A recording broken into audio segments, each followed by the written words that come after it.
game. It's a rich thing. Welcome everyone to Pivotal Stats, where we talk about data analysis techniques, business intelligence platforms, and much more. So, let's go.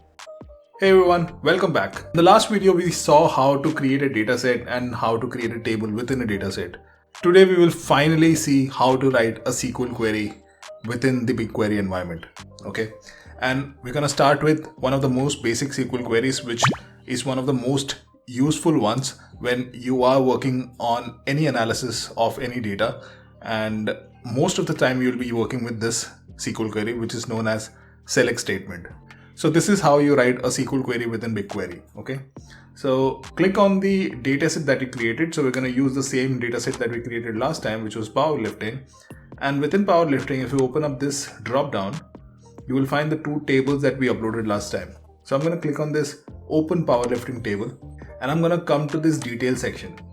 Now this is the table name or table ID that I have for this particular table, and we're going to refer to this table ID to write our SQL queries. I'm going to just click on this tab which says query, and within this drop down I'm going to say in a new tab. Okay, so what this will do is it will open up a new tab with a predefined query within it, and the query that it writes is a select statement. Okay, now SQL statements are very similar to English language. Okay, and that's what it makes it easier to learn. So in real world scenario or in a normal scenario, if someone walks into a store and in that store there is a rack containing a couple of items in it, if I have to communicate to someone in plain English to select few items from that rack, I will simply say that select item A, B, C from rack number this. Now SQL statements, especially the select statements,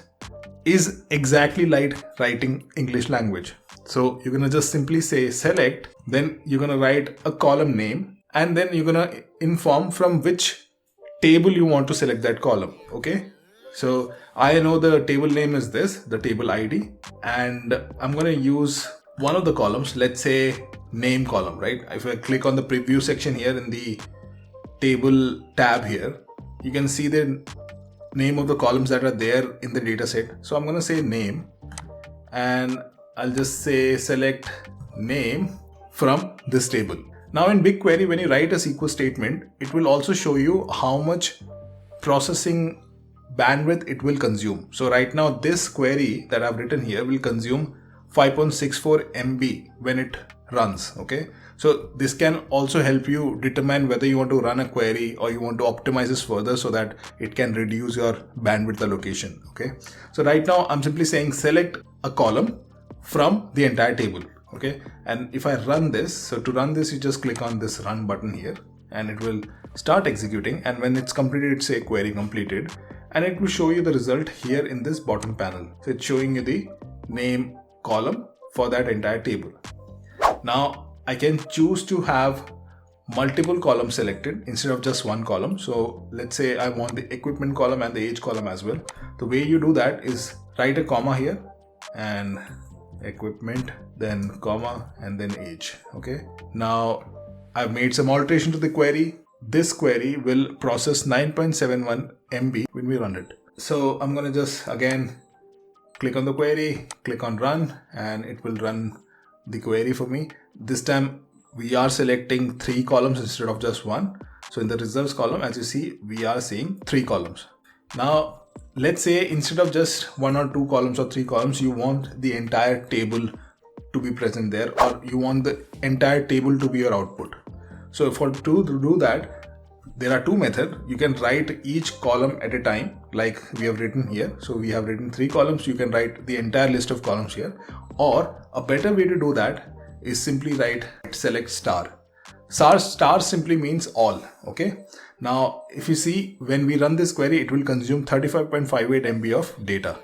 Now again I'm gonna let's say write equipment here instead of the entire column. I just want equipment, and this query now is processing somewhere around 2.95 MB when we run it.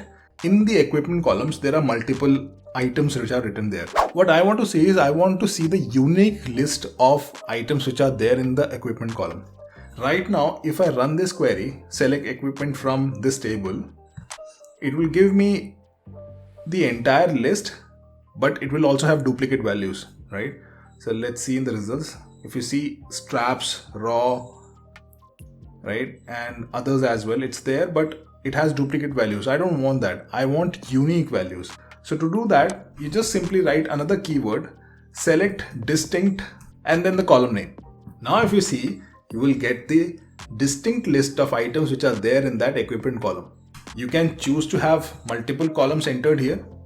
Along with the equipment, I also want gender distribution of those equipment usage. So I can simply say select distinct equipment and then sex from the table that is there, which is powerlifting. Now looking at the data, I can see that straps equipment is only used by male, not by female. Rest every equipment has been used by both males and females. So you see how we can use distinct to analyze different kinds of data sets. So this is just the introduction about select statements. There are many more things to come up. So that's it for today. If you're liking my content, do remember to subscribe to the channel. As always, thank you so much for watching, and I'll see you in the next one.